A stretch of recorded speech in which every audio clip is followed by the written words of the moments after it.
तो civil services preparation परिवार में सर बहुत बहुत स्वागत है आपका। मैं आदर्श सिंगल। धन्यवाद आदर्श जी, आपको भी बहुत बहुत शुभकामनाएं।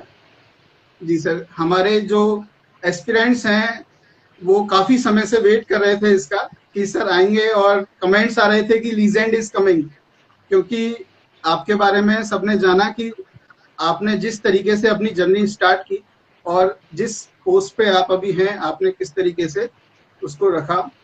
तो सर हम शुरुआत करते हैं, और शुरुआत सर इंट्रोडक्शन से की जाए।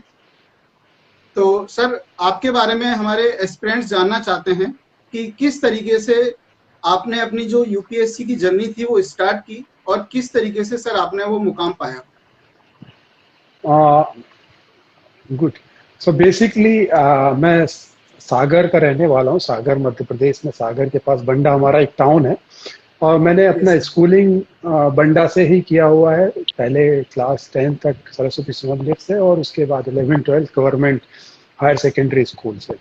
हिंदी मीडियम से, हिंदी माध्यम का विद्यार्थी रहा हूँ। तो जनरली एक फियर भी बोल सकते हैं, एक डर भी बोल सकते हैं सिविल सर्विस को लेके, और एक बहुत ज़्यादा हमारा समय जब हम सिविल सर्विस की तैयारी करते थे तो बेसिकली हम, मेरे टाउन से कोई और सिविल सर्विस में कभी रहा नहीं, हमारे ज़िले से भी बहुत कम ही लोग होंगे जो जनरली हमारी जानकारी में नहीं थे, तो एक मार्गदर्शन भी बहुत अच्छा नहीं उपलब्ध था। सो कहीं ना कहीं एक बट चूंकि मेरे पिताजी का एक ये रहा है कि सिविल सर्विस के लिए उनके दिमाग में था, वो बहुत फैंसीनेट होते थे जब कलेक्टर की बात होती थी और ये सब, तो उनके दिमाग में था। But he never asked me, मुझे कभी नहीं बोला, बट मेरे दिमाग में वहीं से जो बोलते हैं कीड़ा पनप गया कि भाई सिविल सर्विस की तैयारी करनी है, और इसलिए मैंने एक दिमाग में ये लाया। इवन जब मैं 11th-12th मतलब 11th के लिए अपना सब्जेक्ट का चयन कर रहा था, तो देयर वाज ऑप्शन कि हम बायोलॉजी लें या मैथ्स लें, तो मैंने पिताजी से एक जो गाइडेंस लेते हैं, पिताजी से जाके पूछा कि डैडी क्या लेना चाहिए, तो उनका यही बोलना था कि तुम्हें क्या करना है। मैंने कहा मैं दिमाग में है कि सिविल सर्विस की तैयारी करना है। तो देन ही सजेस्टेड कि यार इंजीनियरिंग करना ज़्यादा बेटर होगा, आप इंजीनियरिंग करके एक तो आसानी से जल्दी कर लेंगे और फिर आप अपनी एनर्जी को सही तरीके से यूटिलाइज कर पाएंगे। And that's how like it started in the mind, it went all. बिल्कुल सर। सर एक अगर मूवमेंट वो जानना चाहें कि किस मूवमेंट पे आपको लगा कि अब यूपीएससी अपना ड्रीम है और यूपीएससी में जाना है, मतलब एक हार्डकोर फीलिंग वाली अगर बात को अगर हम बोलें तो वो मतलब वो मूवमेंट क्या था, मतलब जिससे एज सच मेरी लाइफ में वो मूवमेंट तो ऐसा कोई नहीं रहा, बट कहीं ना कहीं दिमाग में ये था कि सिविल सर्विस की तैयारी करनी है। और सेकेंडरी मैंने सिविल सर्विस की तैयारी को एक अपना लक्ष्य था, जीवन का लक्ष्य के रूप में मान सकते हैं। वो बचपन में ही आ गया था, कब आया एग्जैक्टली ऐसा कोई क्षण नहीं है, लेकिन हाँ मैं किसी गाड़ी को देख के या किसी अधिकारी को देख के कभी आकर्षित नहीं हुआ। वो मेरे दिमाग में कहीं भी नहीं आया, जैसे कई लोगों के दिमाग में होता है कि या कोई ऐसी घटना घटित हो गई हो कि जिसने आपको आकर्षित कर लिया हो सिविल सर्विस के लिए। बट ये जरूर था कि हमें सिविल सर्विस में जाने से एक बेटर कैरियर अपॉर्चुनिटी मिलेगी, बेटर एक एरिया मिलेगा जहां पर हम सेवा कर सकते हैं। सो ये हमारे दिमाग में कहीं ना कहीं था। बट मैंने देखा है मेरे बहुत सारे साथी हैं जिनको बचपन से ही या किसी एक क्षण में जुनून के रूप में आ गया, वैसा जुनून मेरे अंदर नहीं रहा। सिविल सर्विस मेरा ये है, जरूर है कि मैं जो भी कार्य करता हूं तो अपनी 100% ऊर्जा।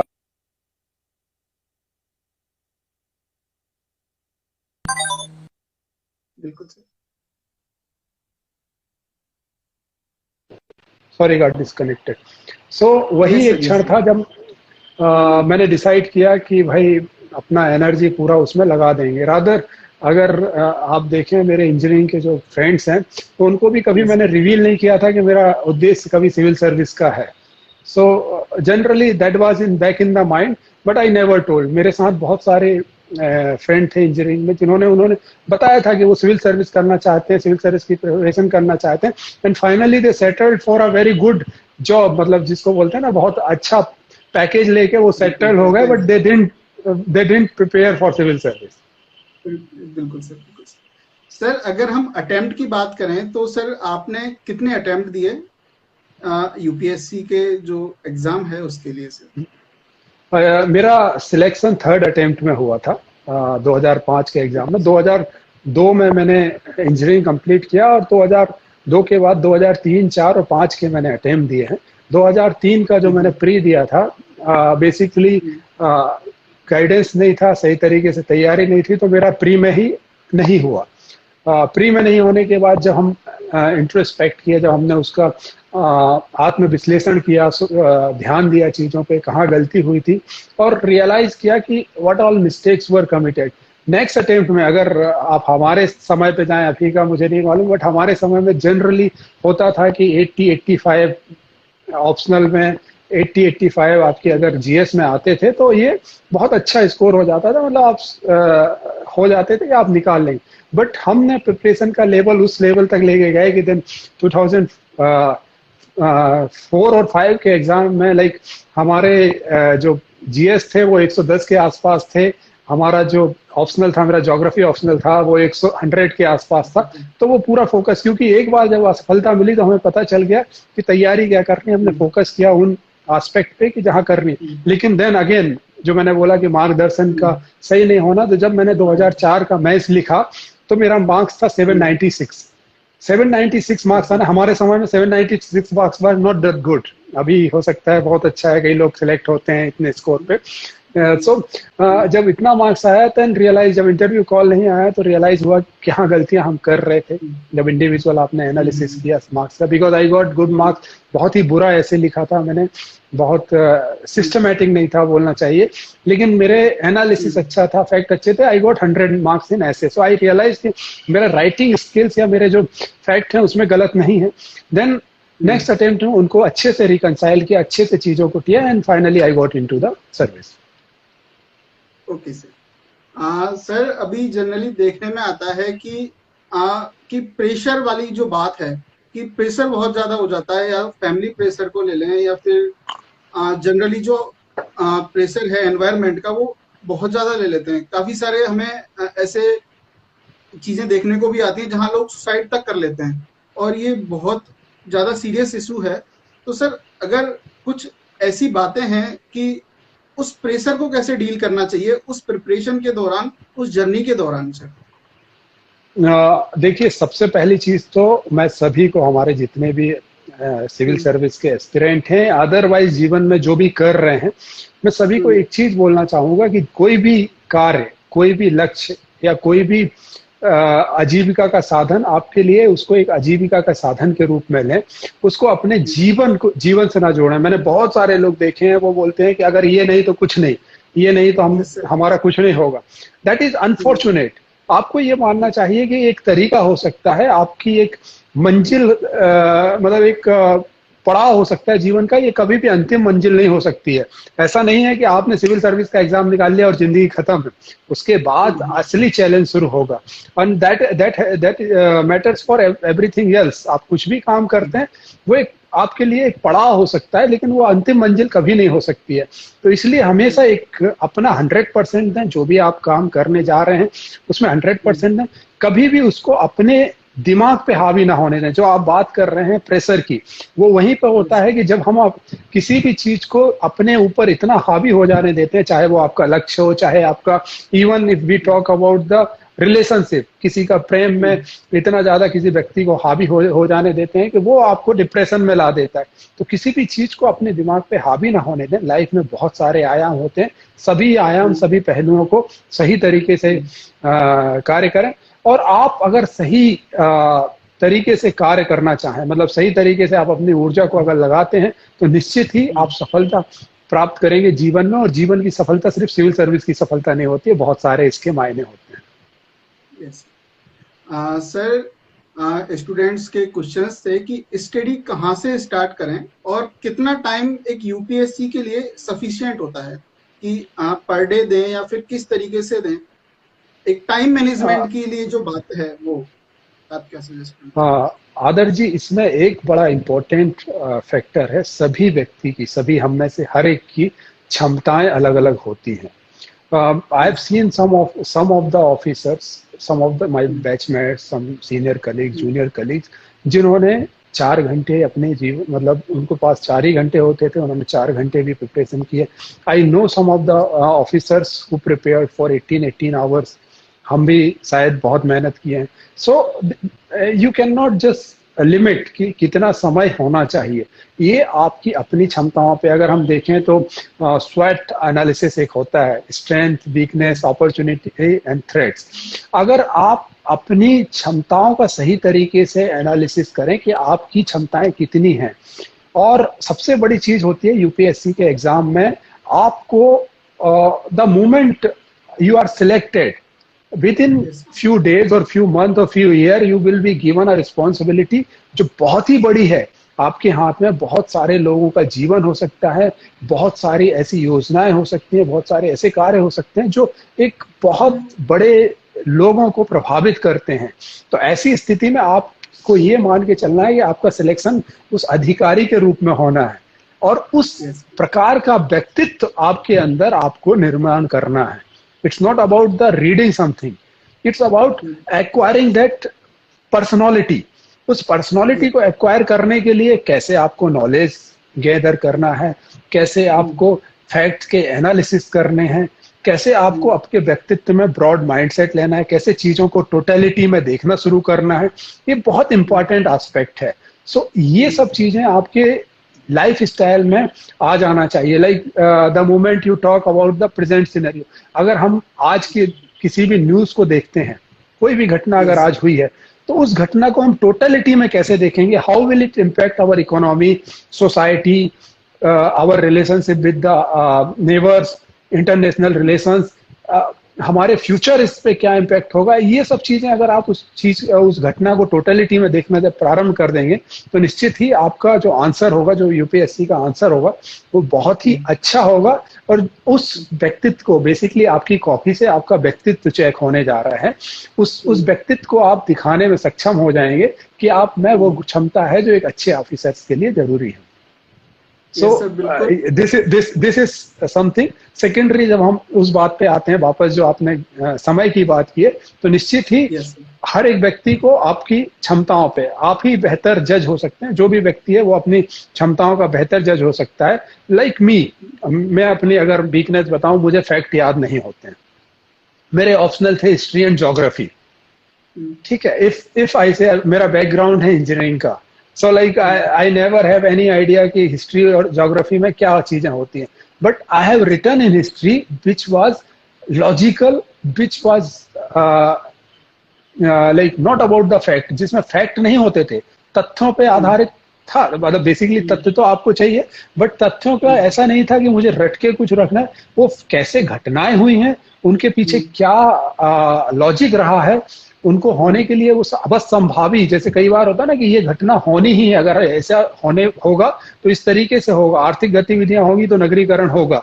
So like these all things, अगर आपने उसको लॉजिक को समझा हुआ है, तो निश्चित रूप से आप अच्छे एक आंसर पे पहुंच सकते हैं, और वो आपका, जो मैंने बात की व्यक्तित्व की, वो व्यक्तित्व आप डेवलप कर सकते हैं. तो ये बहुत जरूरी है. सो वो आपको अपनी स्ट्रेंथ वीकनेस देखनी होगी. हमने बहुत सारे ऐसे भी ऑफिसर्स देखे हैं, इनके ऑप्शनल ऐसे थे जिन्होंने जैसे पाली एक लैंग्वेज के साथ लोग अपीयर हुआ करते थे, तो उन्होंने पूरा रट लिया था. इवन जो हलंत या पूर्ण विराम जैसी चीजें भी उन्होंने रटी हुई थी और उसको छाप के अच्छे मार्क्स लिए. So it is about your personality, like आपकी क्या क्षमता है, उसके आधार पे आपको तैयारी करनी है, और वो उस पर आपको रिजल्ट देगा. एक सीनियर हुआ करते थे सर हमारे, वो यूपीएससी जर्नी के बारे में बताते थे कि हर व्यक्ति को एक बार कर ही लेनी चाहिए तैयारी, क्योंकि एक व्यक्तित्व निर्माण के साथ साथ अपनी सोच का दायरा बढ़ जाता है. तो बहुत सही बात बोले आदर्श जी. ये बहुत इंपॉर्टेंट है. आप ब्रॉडर तरीके से सोचने लगते हैं. मैं हमेशा लोगों को स्पेशली बोलता हूं कि अगर मान लीजिए आप सफल नहीं होते हैं, कभी भी आप अपना 100% दीजिए, आप अपनी ऊर्जा को पूरा चैनलाइज करिए, अपना 100%. उस समय जब आप अपनी तैयारी कर रहे हैं, उस समय आपका दिग्भ्रमित नहीं होना चाहिए। उस समय आपके दिमाग में ये नहीं आना चाहिए कि यार नेटफ्लिक्स पे हम कोई सीरीज देख लें या हम बाजार हो आए या कोई मूवी देख लें।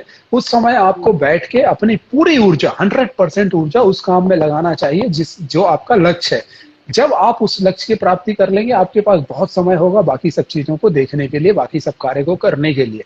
लेकिन अगर आप सफल नहीं होते 100% देने के बाद भी, वो आपकी जिंदगी का अंत नहीं है। वो आपके व्यक्तित्व में ऐसा निखार ला देगा कि इवन आप परचून की दुकान भी खोल लेंगे ना, तो जो बाकी परचून की दुकान वालों उनसे बेहतर आप काम करेंगे। सो this is something which upgrade your personality. आपकी व्यक्तित्व में जो निखार आता है, जो आपने बात कही, वो बहुत महत्वपूर्ण है। और कोई भी काम बड़ा छोटा नहीं होता है, हर काम का अपना महत्व है, लेकिन अगर आप किस तरीके से करते हैं वो आपको लोगों से अलग करता है। जीने का तरीका एक जो महत्वपूर्ण है वो है। हाँ सर, नेक्स्ट सवाल पे आते हैं हम। तो वो ये है कि नोट्स कैसे बनाएं, और कोचिंग सेंटर्स का अगर हम सेल्फ स्टडी करते हैं तो नोट्स कैसे बनाएं, कोचिंग्स को किस तरीके से यूटिलाइज करें जिससे हम उस सक्सेस तक पहुंच पाए सर। नोट्स का देखिए सबसे इम्पोर्टेंट फैक्टर होता है कि आपके पास एक स्ट्रेटजी होनी चाहिए, आपकी रणनीति होना चाहिए। जैसे मेरा हिस्ट्री में, मैं अगर किसी टॉपिक पे पढ़ रहा था तो मुझे मेरे बुलेट फॉर्म में, या हिस्ट्री या ज्योग्राफी में, मैं बुलेट फॉर्म में मेरे उस टॉपिक के पॉइंट्स हुआ करते थे, की पॉइंट हुआ करते थे कि जो मुझे लास्ट डे, जो से मेरे पास एक दिन अगर मुझे मिल रहा है या 8 घंटे मुझे मिल रहे हैं, क्योंकि मेरे दोनों ऑप्शनल अगले आगे पीछे दिन हुआ करते थे।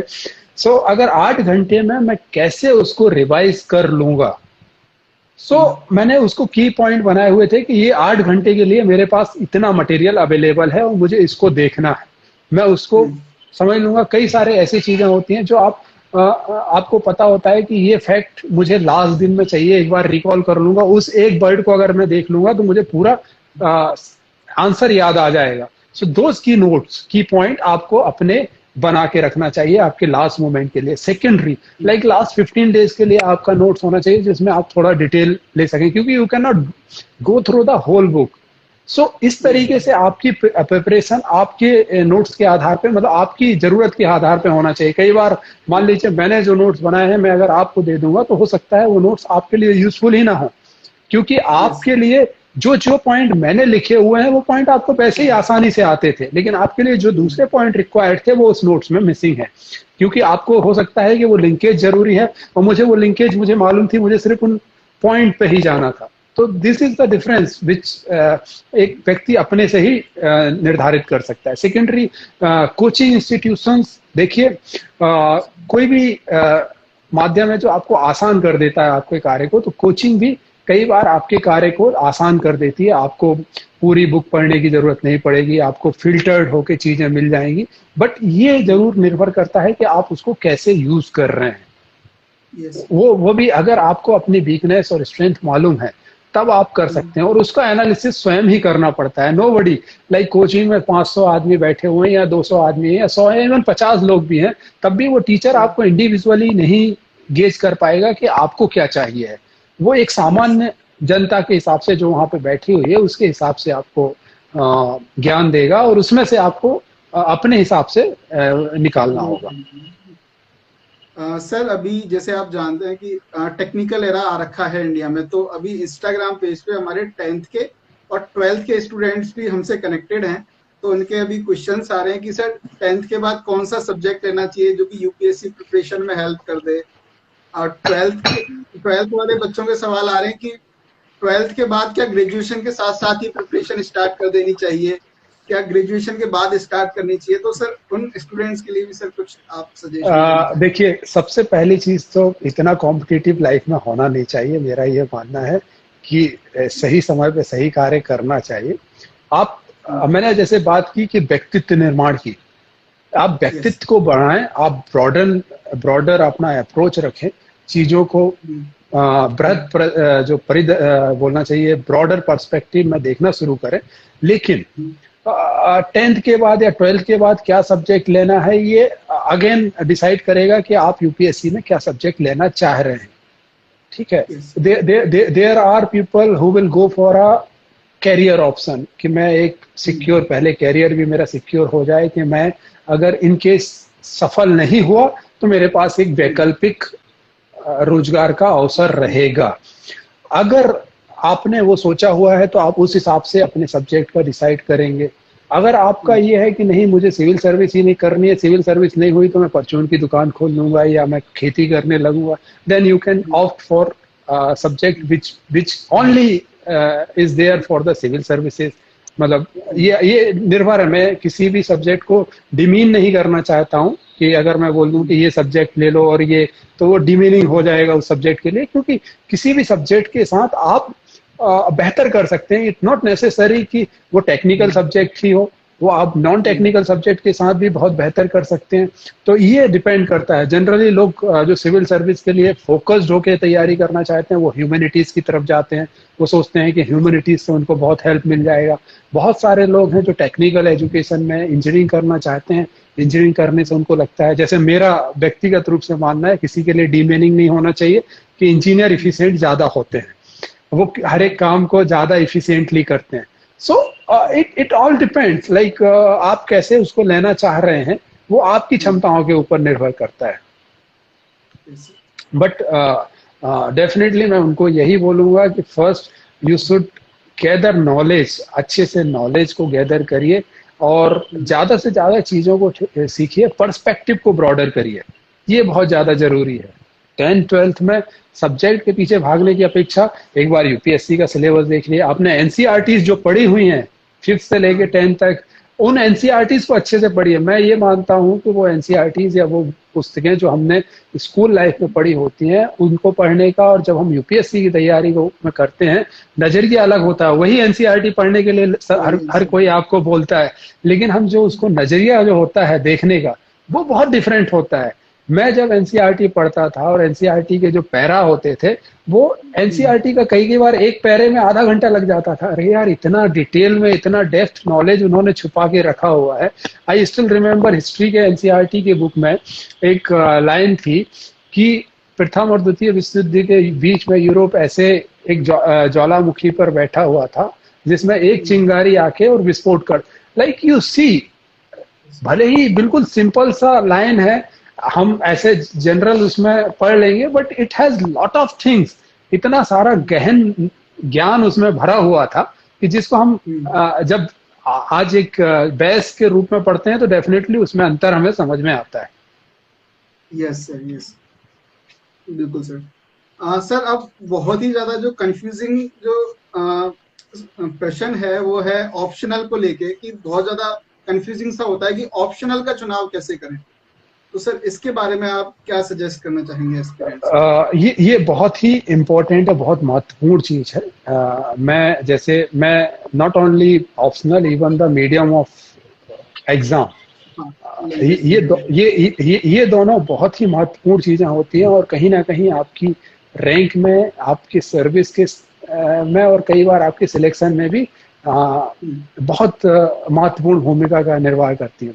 जैसे मैंने एक गलती की यहाँ पर, एक क्या मतलब, it was a big mistake. अब मैं मिस्टेक नहीं बोलूंगा, but it was a mistake because मैंने जो सब्जेक्ट अपने सेलेक्ट किए, ना तो मेरे जो गुरु हैं सिविल सर्विस के, मनीष जैन, मेरे टाउन से ही हैं, और उन्होंने सिविल सर्विस का फर्स्ट अटेम्प्ट में अपना इंटरव्यू दिया था। He was just 21 at that age. मैं उनसे जाके मिला और उनसे मैंने पूछा कि भैया कैसे तैयारी करनी, क्या सब्जेक्ट लेना चाहिए। ही टोल्ड मी कि यार ये एनसीईआरटीज हैं, आप इनको पढ़ो, इनको पढ़ के आप समझो किसमें आपको इंटरेस्ट आ रहा है, आप उस इंटरेस्ट के हिसाब से आप इसको ले लो। मैंने उनसे पूछा आपके क्या ऑप्शनल है, उन्होंने बोला मेरे ज्योग्राफी हिस्ट्री। मैंने कहा मेरे भी geography history. So this is how I started. जब लोगों ने उन्होंने सही ज्ञान मुझे दिया, उन्होंने मुझे बोला कि आप ये पढ़ लीजिए, आप ये ऑप्शनल भी देख लीजिए। उन्होंने मुझे बाद में भी बोला कि यार तुम हिंदी साहित्य देखो, हिंदी साहित्य में यू कैन डू गुड, तुम्हारा अच्छा है। लेकिन समहाउ मैंने, जो होता है ना रिजिडिटी, दैट किल्ड। वो हमें सोचना चाहिए कि हम किस सब्जेक्ट में अच्छा कर सकते हैं। आप सभी जो ऑप्शनल अवेलेबल हैं उनका स्कोरिंग पैटर्न क्या है, इवन द एग्जाम डेट वो कब आते हैं। जैसे मेरे केस में history geography used to be immediately after the GS और बैक टू बैक था। सो अगर आपने सही तरीके से प्लानिंग की होती तो आपको एक रिवीजन के लिए समय अच्छा मिलता, आप बेहतर तरीके से उसको पढ़ पाते। तो ये बहुत महत्वपूर्ण चीज हो जाती है जिसको we should try to understand. और जब आप ऑप्शनल ले रहे हैं तो इसको बड़े अच्छे से समझना चाहिए कि आप यस सर। किस प्रकार का, उसमें कितना कंपटीशन है वो आपको, जैसे हम लोग इंजीनियरिंग सब्जेक्ट के लिए नहीं बोलते हैं क्योंकि वहां पर कई बार सिलेक्शन एक तो कम होता है और आप बहुत अच्छे नहीं अगर उसमें हैं तो आप नहीं निकाल पाएंगे किसी भी सब्जेक्ट में। तो ये जो चीजें हैं वो बहुत महत्वपूर्ण होती है, इसलिए ये आपको समझना जरूरी होगा सब्जेक्ट चयन में। सेकेंडरी मीडियम का होता है, मेरा ये मानना है कहीं ना कहीं हिंदी मीडियम वालों को थोड़ा सा लॉस होता है। जो परसेप्शन भी है। जो 30 से 40 नंबर का अंतर तो आ ही जाता है इन जनरल, अगर आप इंग्लिश मीडियम से उसी में अपीयर हो रहे होते। लेकिन डेफिनेटली आपकी पकड़ कितनी है, जैसे मेरे साथ हुआ कि मैंने इंग्लिश मीडियम का मटेरियल पढ़ा पूरा और उसको हिंदी में ट्रांसलेट किया। हमारे समय इतना अच्छा हिंदी में मटेरियल भी नहीं हुआ करता था। जीएस का पूरा बाजिया मैं रवि को मैंने हिंदी में ट्रांसलेट किया और उसको पढ़ा। तो this was like I had to do double, जो मैं बोलते हैं ना कि बहुत ज्यादा मेहनत करनी पड़ी, पहले उसको इंग्लिश में पढ़ना, हिंदी में ट्रांसलेट करना, अपना उत्तर बनाना। तो ये आपको समझना होगा कि आपने कैसे किस सब्जेक्ट के साथ आप मतलब किस मीडियम के साथ आप तैयारी करेंगे। और अगर आप इंग्लिश में पढ़ सकते हैं बेहतर कर सकते हैं, क्योंकि आपकी अभिव्यक्ति सबसे महत्वपूर्ण है। अगर आपने अभिव्यक्त नहीं कर पाए, अगर आप इंग्लिश ले लिया और आप अच्छे से अभिव्यक्त नहीं कर पाए तो वहां भी आप लॉस में रहेंगे। तो अगर आप हिंदी में अच्छे से अभिव्यक्त कर पा रहे हैं तो निश्चित ही आप हिंदी के साथ जाइए। लेकिन अगर आप इंग्लिश में कर सकते हैं तो definitely you should opt for English medium. Basically presentation की बात है, जिसमें भी कंफर्टेबल हो प्रेजेंटेशन को लेते हैं। ट्रू। सर हमने देख रहे थे हम, और हम जानते भी हैं, काफी समय से फॉलो भी करते थे कि आप काफी सारी मतलब 8 डिस्ट्रिक्ट्स में आप एसपी रहे हुए हैं। और आपका जो था कि बिहार से असम, असम से फिर एमपी और नक्सलाइट एरियाज में भी आपने काफी सारे सक्सेसफुल ऑपरेशंस किए हैं। तो सर उनके बारे में अगर आप शेयर करना चाहें, कोई ऐसा मूवमेंट, कोई ऐसा मिशन जो हमारे लिए मोटिवेशन का काम भी करे और एक इंस्पिरेशन का भी काम करे। देखिए सबसे बड़ी चीज तो ये है कि हमें जो हमारे नक्सल अफेक्टेड एरियाज थे वहां पर जो प्रॉब्लम है उसको भी ग्रास रूट लेवल पे समझना होगा। जो लोग हैं, जैसे हम लोग कई बार कई गांव में जाते थे तो वहां पर हम अपने साथ जब ऑपरेशन में जाते थे तो अपने साथ एक्स्ट्रा राशन कैरी करते थे। एक्स्ट्रा राशन कैरी करके वहां जब हम लोग खाना खा रहे हैं तो हम वहां के लोगों को भी अपने साथ खाना खिलाते थे कि भाई उनको ये ना लगे कि ये हमारे ऊपर बर्डन। जनरली जो नेगेटिव एक प्रचार किया जाता है फोर्सेस के बारे में या प्रशासन के बारे में कि भाई ये आपका शोषण कर रहे हैं, ये नहीं होना चाहिए। दूसरा, जो गवर्नमेंट की योजनाएं हैं उनका लाभ वहां तक, कई बार क्या होता है कि नक्सल एरियाज में बिकॉज ऑफ फियर, बहुत ज्यादा भय होता है, कई सारे गवर्नमेंट ऑफिशियल पहुंच ही नहीं पाते हैं। तो ऐसी स्थिति में उन योजनाओं को वहां तक पहुंचवाना बहुत इंपॉर्टेंट होता है, जो पुलिस प्रोटेक्शन में ही जा सकते हैं। तो उन सब चीजों को हम लोग कोशिश करते थे कि वहां तक पहुंचाया जाए। लोगों में ये जो भ्रांतियां, जो गलत प्रोपोगंडा नक्सल प्रचारित करते थे उनको दूर किया जाए, जो बहुत महत्वपूर्ण होता है। और चूंकि सिंपैथी गेन करने के लिए वो नक्सल एक नेगेटिव प्रोपोगंडा हमेशा करते हैं, वो नेगेटिवली आपका मैसेज ऐसा देंगे कि भाई ये तो आपका शोषण करने के लिए ही से है। तो वो चीज को आपको दूर करना होगा। उनके लिए जो सुविधाएं आप दिला सकते हैं, जो जैसे कहीं रोड्स की समस्या है, बिजली की समस्या है, उनको अगर आप लाभान्वित करा सकते हैं तो निश्चित ही आप एक बेहतर, उनका जो मुख्य धारा में जोड़ना है वो बहुत जरूरी हो जाता है। And that helps. और उसने हम लोगों को बहुत हेल्प भी किया। बहुत सारी जगह से हमारे पास इंफॉर्मेशन भी आना शुरू हो गई। सर मैंने खुद ने जनरल सेक्रेटरी का इलेक्शन लड़ा था राजस्थान यूनिवर्सिटी में, और मैंने वो जीता भी था। तो उस दौरान क्या थोड़ा बहुत प्रेशर होता है, चाहे किसी भी जर्नी में वो प्रेशर होता है। तो सर ये बहुत ही ज्यादा मोटिवेटेड है हमारे लिए, कि मोटिवेशन का काम करती है कि आप किस तरीके से उन सिचुएशंस को डील करते हैं, और फिर भी आप अपने फैमिली को भी समय देते हैं। सर आपने हमें भी समय दिया, तो ये बहुत ही ज्यादा मोटिवेशन का काम है हमारे लिए सर। और सर आपकी वेट लॉस जर्नी भी सर बहुत इंस्पायरिंग है हमारे व्यूअर्स के लिए। अगर आप, क्योंकि सर ऐसा मानना है कि अगर आप किसी भी तैयारी करते हैं, या यूपीएससी की हो या कहीं भी किसी भी चीज की, तो हेल्थी रहना बहुत ज्यादा आवश्यक है। क्योंकि हमारे पुराणों में, वेदों में कहा गया है कि पहला सुख निरोगी काया, उस तरीके से। तो सर वेट लॉस जर्नी के बारे में अगर कुछ आप बताना चाहें, शेयर करना चाहें कि किस तरीके से एक हेल्थी डाइट और एक हेल्थी डाइट प्लान एक यूपीएससी जर्नी में भी हेल्पफुल हो सकता है सर। यहाँ पे मैं आपसे थोड़ा सा मतलब कंट्राडिक्ट करना चाहूँगा। बेसिकली मेरा ये मानना है कि जैसे मैंने पहले भी बोला था कि हमें बहुत फोकस्ड रहना चाहिए ज़िंदगी में। So like when you are planning for, जब मैं यूपीएससी की तैयारी कर रहा था तो I was never bothered about anything. मैं जब क्लास 8th में था 88 केजी का था। मैं यूपीएससी में जब मैं सिलेक्ट हुआ था तब मैं 134 किलो का था। आई नेवर बॉदर्ड, और मेरा उस समय उद्देश्य एक ही था कि मुझे इस एग्जाम को निकालना है। मैं पूरा अपना एनर्जी जो भी कर सकता था, पूरा एनर्जी वहां पर दे रहा था। मेरे साथ में जीतू भैया हैं जो मेरे साथ तैयारी करते थे, इवनिंग वॉक पे डेली जाते थे। वो मुझे बोलते थे तुम यार ऐसे ही, मतलब we used to stay in Mukherjee Nagar में, गद्दा जमीन में डाल के और दीवार से टिके, तुम बोले कभी बाहर नहीं निकलते हो, बाहर नहीं निकलते हो, बाहर निकलो, देखो और अपना आपको हेल्दी रहो। मेरा उनको हमेशा ये था कि भैया मैं ऐसा ही हूँ, मुझे ऐसे ही रहना है। सो लाइक उस समय आपका फोकस क्लियर होना चाहिए कि आपको अभी क्या करना है। आप अपना 100%, बिकॉज वो जो समय है वो बहुत महत्वपूर्ण है। थोड़ा थोड़ा समय भी आपको एनर्जी को किल कर सकता है, डिस्ट्रैक्ट हो सकते हैं। So you have to be focused. जब आपके पास दूसरे कार्य को करने के लिए समय होगा, आप निश्चित ही अपना 100%, जैसे मैं वेट लॉस के बारे में बात करूं, सो व्हेन आई नो कि अब मैं इसको कर सकता हूँ, मेरे पास समय है, मैं फोकस होके अपने वर्कआउट को, बेसिकली मैंने वॉकिंग करके ही वेट लॉस किया, तो मैं वॉक कर सकता हूँ। सेकेंडरी मैं अपने डाइट में न्यूट्रिशियंस जो है, जो पोषक तत्व हैं, उनको मॉनिटर कर सकता हूँ। कितना मुझे फैट चाहिए, कितना मुझे कार्बोहाइड्रेट चाहिए, कितना मेरा प्रोटीन इंटेक होना चाहिए। सो वो मैंने अब मॉनिटर किया जब मैं I was well settled in my career.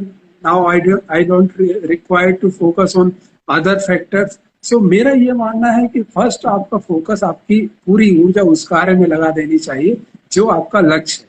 जब आपने वो लक्ष्य प्राप्त कर लिया, आपने 100% देंगे तो कोई भी आपका लक्ष्य होगा, आपको सफलता मिलनी ही है। और सफलता नहीं भी मिली तो आप बेटर होंगे, जहां से आपने शुरुआत की थी उससे बहुत ज्यादा बेहतर होंगे, और वो बेहतरी ही आपको समाज में अलग खड़ा कर देगी। सर हमारे पास कुछ कमेंट आए हैं, वो पूछ रहे हैं कि आप प्राइवेट जॉब के साथ कैसे यूपीएससी की प्रिपरेशन हम कर सकते हैं। क्या प्राइवेट जॉब छोड़कर करनी चाहिए या साथ साथ कंटिन्यू कर सकते हैं, क्योंकि फाइनेंशियल इश्यूज भी होते हैं काफी लोगों के साथ। मैं यहाँ पे ये बोलना चाहूंगा कि देखिए, आपका व्यक्तिगत जरूरतें भी इम्पोर्टेंट हैं। सिविल सर्विस आप एक आजीविका के रूप में ही ले रहे हैं, एक आजीविका ही है। मैं एक मतलब मेरे एक जूनियर कलीग से अभी रिसेंटली मेरे साथ काम किया उन्होंने, तो वो एक अच्छी नौकरी छोड़ के, he was in a job, उन्होंने अच्छा पैसा कमाया, आईटी सेक्टर में थे, और उसके बाद उन्होंने 5 साल मुखर्जी नगर में रह के परिवार के साथ, मतलब ही हैज अ बच्चे, और उनके साथ उन्होंने प्रिपरेशन की। फाइनली ही गॉट सिलेक्टेड, लेकिन 5 साल उन्होंने, so he earned a lot and then he spend. लेकिन ये जर्नी बहुत ही कॉम्प्लिकेटेड है। नोबडी कैन कमिट कि आप 1 साल में निकाल लेंगे या आपको 5 साल लग जाएंगे। यहाँ पे कोई एक क्राइटेरिया नहीं, और ये भी कोई जरूरी नहीं कि फाइनली निकाल ही लेंगे। So this is a call which one has to take. Secondary, definitely बहुत सारे लोग हैं जिन्होंने अपने जॉब के साथ कहीं पे भी जॉब करते हुए तैयारी की है, निकाला है। वही आपकी क्षमता है, आपने कितना पढ़ना है, किस तरीके के आपने सब्जेक्ट का सिलेक्शन किया है, ये बहुत महत्वपूर्ण हो जाता है। और लाइफ में कब आप उसको देना चाह रहे हैं एग्जाम को, क्योंकि कुछ लोग होते हैं जो उन्होंने 21 पाया और बोलेंगे कि मैं तैयारी करना चाहता हूँ। There are people who will be like getting settled properly कि भाई मैं एक बार अपना एक कैरियर ऑप्शन हो जाए मेरे पास, एक सेफ ऑप्शन हो, उसके बाद मैं तैयारी शुरू करूंगा। तो ये पर्सनल कॉल होगा, बिकॉज हर किसी व्यक्ति की परिस्थितियां अलग अलग होती हैं। अगर कोई देना चाहता है, अगर इकोनॉमिक रूप से सक्षम है, उसके पास बैकअप है, then he can definitely go for it. अगर नहीं है तो डेफिनेटली अपना एक इकोनॉमिक सेटलमेंट भी बहुत ज्यादा जरूरी है, जिसको वो प्राइवेट जॉब के रूप में करके कर सकते हैं। बहुत बहुत शुक्रिया सर, आपने अपना कीमती समय हमें दिया, और सिविल सर्विसेज प्रिपरेशन का जो परिवार है वो आपकी बातों से बहुत ज्यादा इंस्पायर होगा, हम ऐसी आशा करते हैं। और जैसा आप बोलते हैं कि एक स्वर्णिम भारत का हम निर्माण करेंगे आगे, तो हो सकता है कि इस सेशन में भी वो लोग हों जो कि आगे आने वाले समय में सिविल सर्विसेज में जाएं और निश्चित ही होंगे। तो मेरी सभी को बेस्ट विशेष। मैं आशा करता हूं कि वो अपने सभी जीवन में, जो भी लोग हैं, अपने जीवन में अपना बेस्ट दें, और जिस प्रकार से भी योगदान दे सकते हैं, सिविल सर्वेंट के रूप में, एक अच्छे नागरिक के रूप में, एक अच्छे लीडर के रूप में, एक अच्छे नेता के रूप में, जिस तरीके से भी योगदान दे सकते हैं वो दें, और एक अच्छे भारत के निर्माण में एक भूमिका निर्वाह करें। और मैं सभी सिविल सर्विसेज प्रिपरेशन के जो फॉलोअर्स हैं, जो एस्पिरेंट्स हैं, उनसे रिक्वेस्ट करूंगा कि सर अपने इंस्टाग्राम पेज पे काफी सारी मोटिवेटेड चीजें डालते रहते हैं। सर के आप इंस्टाग्राम पेज पे जाके उन्हें फॉलो भी कर सकते हैं, और जो भी क्वेरीज हैं या जो भी, अगर सर जो भी आपको बताते हैं मोटिवेशन की चीजें, वो सर आप इंस्टाग्राम पेज पे, फेसबुक पेज पे डालते रहते हैं, तो आप वहां जा सकते हैं। और सर इसके बाद अगर आप कुछ एक टैगलाइन या एक लाइन होती है ना एक जीवन में, एक जिसके बेस पे हम चलते रहते हैं, तो अगर कुछ बोलना चाहें एक अपनी शायरी के अंदाज में, या कोई भी एक लाइन जो कि मोटिवेटेड हो, मोटिवेशन का काम करे हमारे एक्सपीरियंस के लिए। कर्म किए जा, फल की इच्छा मत कर। जितना आप बेहतर तरीके से अपनी एनर्जी को देंगे, 100% देंगे, निश्चित ही आपको बेहतर ही मिलेगा लाइफ में। यस सर, बहुत बहुत शुक्रिया सर, बहुत बहुत आभार सर आपका। चलिए, धन्यवाद, सभी को शुभकामनाएं। Thank you sir.